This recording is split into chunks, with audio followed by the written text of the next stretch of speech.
السلام علیکم ویورز، میرا نام عطاء الرحمن اور آپ دیکھ رہے ہیں عطاء بخاری یوٹیوب چینل۔ قرآن کریم کی مسلسل ایکسپوزیشن کے سلسلہ میں آج ہم سورہ الانعام کی آیت نمبر 31 کی ایکسپوزیشن کریں گے۔ لاسٹ آیت میں بات ہوئی کہ اے رسول تو قیامت کے منظر کو دیکھ سکتا جب وہ اپنے رب کے سامنے کھڑے کیے جائیں گے۔ وہ اللہ کہے گا کیا یہ قرآن حق نہیں ہے؟ تو وہ کہیں گے ہاں کیوں نہیں، حق ہے۔ اور آگے وہ کیا کہیں گے؟ ہمیں ہمارے رب کی قسم یہی حق ہے، یعنی یہ قرآن حق ہے۔ وہ اللہ کہے گا پھر تم عذاب کا مزہ چکھو، اس وجہ سے جو تم حق سے انکار کرتے تھے۔ اب مجھے یہ بتائیں، غور کیجئے گا ان الفاظ کے اوپر، اس کے اوپر ہمارا لیکچر ہو چکا ہے کہ یہ کیا غیر مسلم لوگ ہیں؟ یہ تو یہاں پر اللہ کی رب کی قسم اٹھا کے کہہ رہے ہیں کہ ہاں یہ قرآن حق ہے۔ تو یہ کون تھے؟ یعنی قیامت کے دن یہ کون ہوں گے؟ یہ لوگ مسلم جو اپنے آپ کو ایمان والا سمجھتے ہیں، مومن سمجھتے ہیں، مسلم سمجھتے ہیں، جو کہتے ہیں کہ ہم قرآن کو مانتے ہیں، ہم اللہ کو مانتے ہیں، اس کی قوانین کی صداقت کے اوپر ہم ایمان رکھتے ہیں، یہ وہ لوگ ہیں۔ اب ان لوگوں کی جو بات ہے، جو قیامت کے دن ہونی ہے، جو ان کے ساتھ معاملہ ہونا ہے، یہ جو مسلم ہے یعنی نام نہاد مسلم، ہم نام نہاد مسلم ہیں، یعنی ہمارا زبانی دعویٰ ہے کہ ہم قرآن کو مانتے ہیں کہ یہ اللہ کی کتاب ہے، اس کے اندر جو قوانین ہیں وہ ہماری بہتری کے لیے، یہ ہمارا زبانی دعویٰ ہے۔ ادروائز تو ہم کسی نہ کسی مسلک سے وابستہ ہوتے ہیں، قرآن کے اوپر نہیں ہوتے۔ یہ چیز اس لیے جو چیز قیامت کو ہونی ہے، جو معاملہ، وہ پہلے اس لیے بتایا جا رہا ہے کہ کسی غلط فہمی میں نہ رہیں، کہ یہ زبانی طور پر دعوے کے طور پر اپنے آپ کو یہی دھوکے میں رکھے کہ ہم تو مسلم ہیں، ہم تو کتاب اللہ کو مانتے ہیں، لیکن اپنا مسلک چھوڑنے کے لیے وہ تیار نہیں ہے۔ تو جو کچھ ان کے ساتھ معاملہ ہوگا قیامت کو پہلے بتا دیا گیا قرآن کے اندر، تاکہ یہ سمجھ جائیں کہ اپنے آپ کو صحیح کر لیں۔ یہ چیزیں اس لیے بتائی جا رہی ہیں، تو یہ چیزیں سمجھ آئے گی کہ یہ کیا معاملہ ہوگا ہمارے ساتھ جو اپنے آپ کو مسلم کہلاتے ہیں، لیکن اپنا مذہب، مسلک، اپنا وہ جو بھی ہمارا نظریہ ہوتا ہے وہ چھوڑنے کے لیے تیار نہیں ہے۔ جو بھی ہم نے زندگی گزارنی ہے اپنے آباء و اجداد کے طور طریقوں کے مطابق، یا اپنے مذہبی پیشواؤں کے وہ جو ان کے بنائے ہوئے مذہبی قوانین یا فتاوی جات یا شریعتیں، اسی کے مطابق ہم نے زندگی گزارنی ہے۔ اور دعویٰ ہمارا یہ ہے کہ ہم مسلم ہیں۔ تو ان کی بات ہو رہی ہے۔ اب یہ دیکھ لیں کہ وہاں پر وہ اپنے رب کی قسم اٹھا کر کہیں گے کہ ہاں یہی حق ہے، یہ جو قرآن ہے۔ تو اس کے باوجود پھر کیا کہا جائے گا کہ تم عذاب کا مزہ چکھو۔ کیوں؟ اس لیے کہ تم اس حق سے انکار کرتے تھے کہ یہ اللہ کی کتاب ہے، اس کے مقابلے میں تم نے اپنے مذہبی پیشواؤں کی کتابوں کو فوقیت دی، ان کے مطابق تم نے زندگی گزاری۔ تو ٹھیک ہے، اب تمہارا ٹھکانہ، تمہارا انجام یہی ہے۔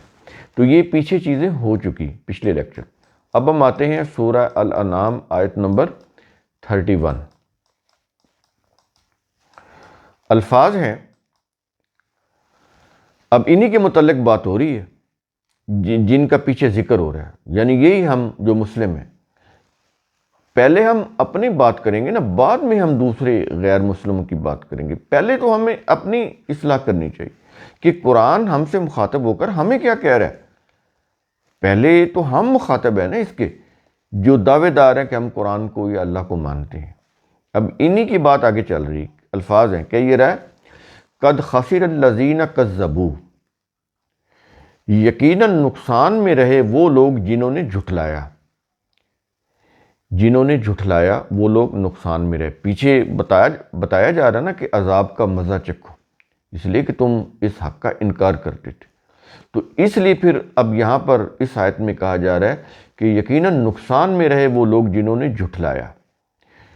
جھٹلایا سے مراد یہ نہیں کہ وہ کہتے تھے قرآن اللہ کی کتاب نہیں، اپنے عمل سے جھٹلایا، کہ مانا کہ یہ اللہ کی کتاب ہے لیکن عمل کس کے اوپر کیا؟ وہ جو اپنے مذہبی پیشوا، اپنے آباء و اجداد کے طور طریقے، اپنے انہی کے اوپر وہ چلتے رہے، تو یہ پھر اپنے عمل سے انہوں نے جھٹلا دیا۔ تو اب یہاں پر اور چیز آگے بیان کر رہا ہے، کیا یہ رہا ہے کہ جنہوں نے جھٹلایا، پہلے انہوں نے اس کو جھٹلایا جو کتاب اللہ تھی، ٹھیک ہے، وہ جھٹلایا کیوں؟ اگر ان کے اندر احساس ذمہ داری ہوتی کہ ہم جواب دیں ہیں، قیامت کا دن آنا ہے، وہاں پر اللہ کے قانون مکافات کا ہم نے سامنا کرنا ہے، تو یہ چیز وہ نہ کرتے۔ اس لیے اب یہ چیز لے کر آ رہا ہے قرآن کریم، یعنی قرآن کریم کے سمجھانے کا انداز طرح طرح سے وہ سمجھاتا ہے، ہر طرح سے بات کو سمجھاتا ہے، ہر اینگل سے۔ اب اس اینگل سے بات کو سمجھا رہا ہے، اللہ کا جو قانون مکافات ہے اس کی روح سے سمجھایا جا رہا ہے۔ تو کہہ یہ رہا ہے کہ وہ لوگ جنہوں نے جھٹلایا، کیا کہتا ہے؟ بلقاء اللہ، اللہ کی ملاقات کو۔ اب یہاں پر یہ چیز سمجھ لیں کہ یہ جو اللہ کی ملاقات ہے یہ کیا ہوتی ہے جس کو انہوں نے دنیا میں جھٹلایا؟ یہ ہوتا ہے اللہ کا قانون مکافات اور اس کا سامنا کرنا۔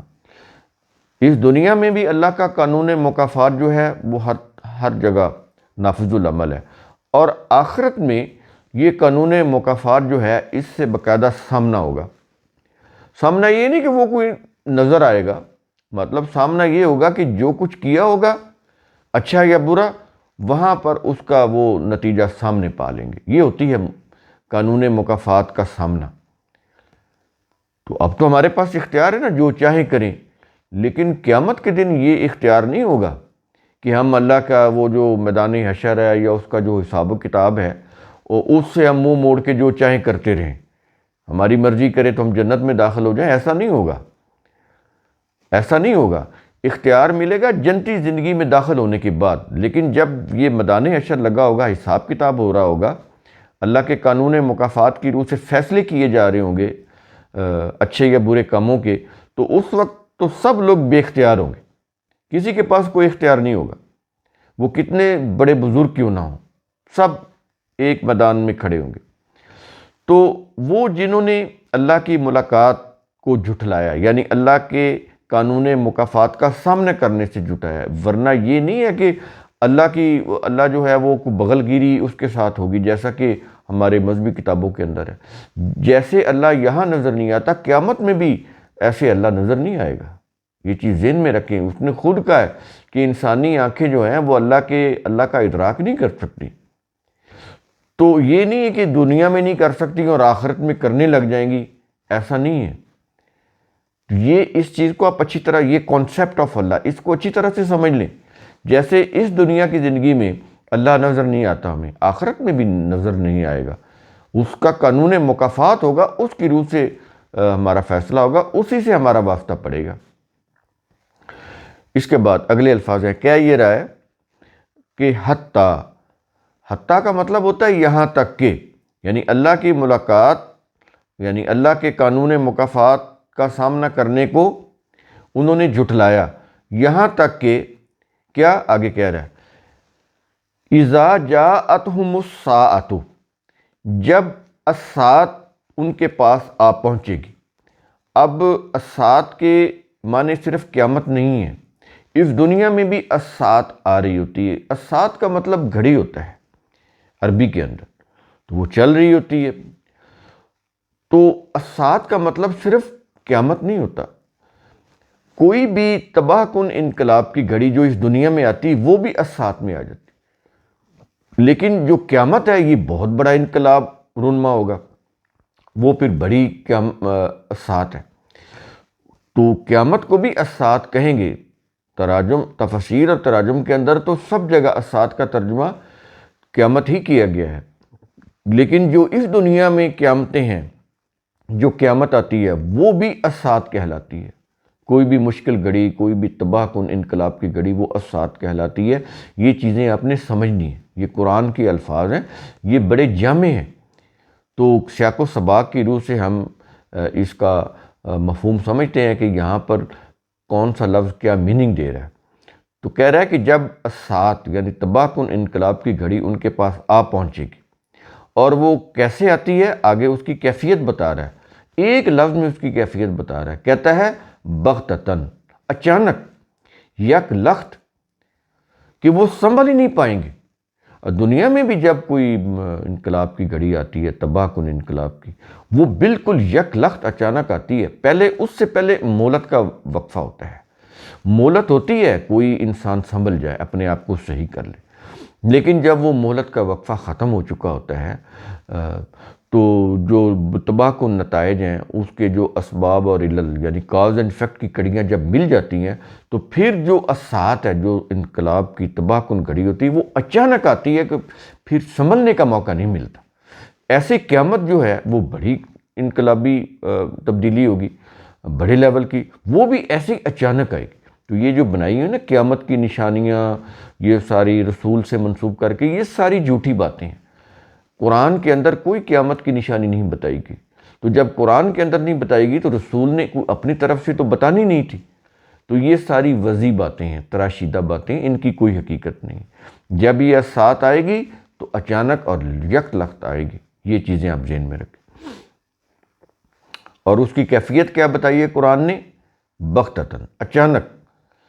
تو یہ چیز آ گئی۔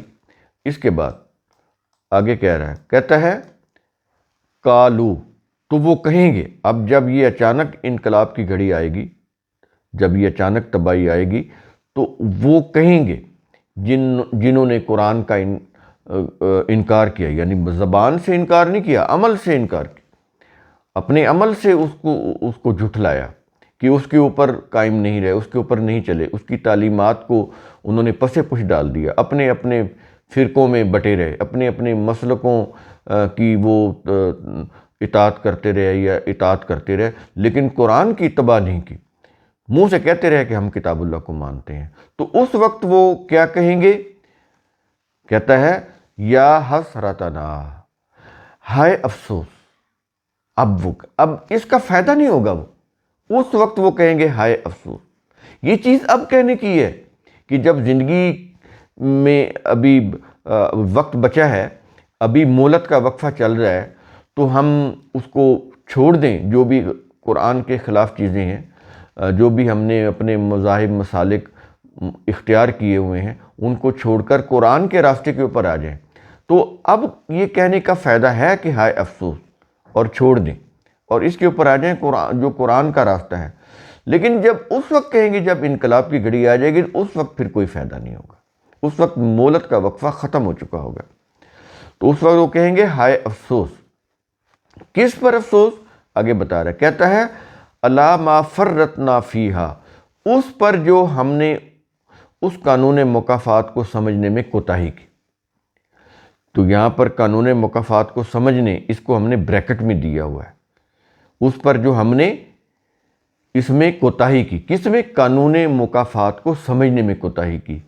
تو اس وقت وہ کہیں گے ہائے افسوس، کاش کہ ہم قانون مکافات کو سمجھ جاتے کہ ہمارا سامنا ہوگا اور ہمارے اچھے اور برے اعمال کے جو نتائج ہیں اس کے مطابق ہمارے ساتھ معاملہ ہونا ہے، تو پھر ہم کبھی بھی ایسی بات نہ کرتے، ہم کتاب اللہ کو ہی حق سمجھتے اور اسی کے مطابق ہی زندگی بسر کرتے۔ ہائے کاش ایسا ہم کرتے۔ تو اس وقت یہ پچھتانے کا، کاش کہنے کا، افسوس کرنے کا کوئی فائدہ نہیں ہوگا۔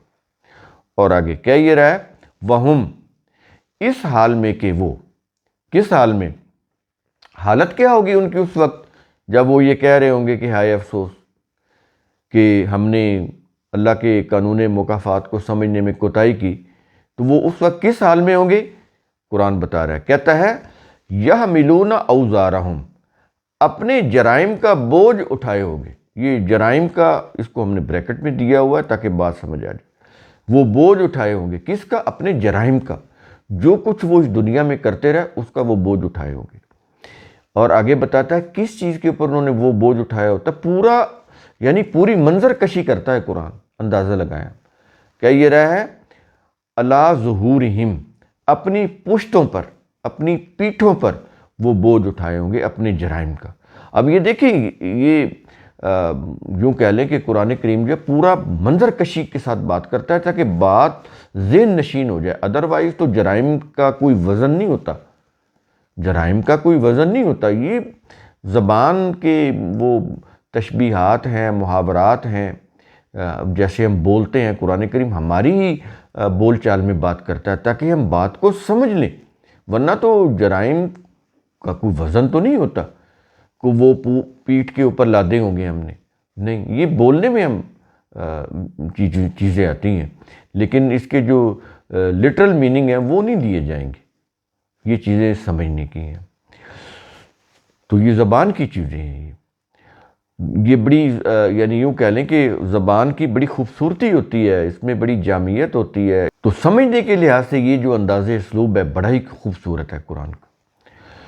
کہتا ہے اس کے بعد پھر وارن کرتا ہے، کہتا ہے اللہ، خبردار، بیویئر، خبردار، کس سے؟ کہتا ہے یہ آیت کے آخر میں یہ الفاظ آ رہے ہیں، ہم نے آپ کو بتایا کہ آیت کے آخر میں نچوڑ نکالا ہوتا ہے بات کا، وہ جو آیت میں پوری بات ہوتی ہے اس کو چند الفاظ میں سم اپ کیا ہوتا ہے، تو یہاں پر آخر میں کہا یہ جا رہا ہے کہ ساء ما یزرون، برا ہے جو بوجھ وہ اٹھائے ہوں گے۔ اس کے اوپر آیت کا اختتام ہو گیا۔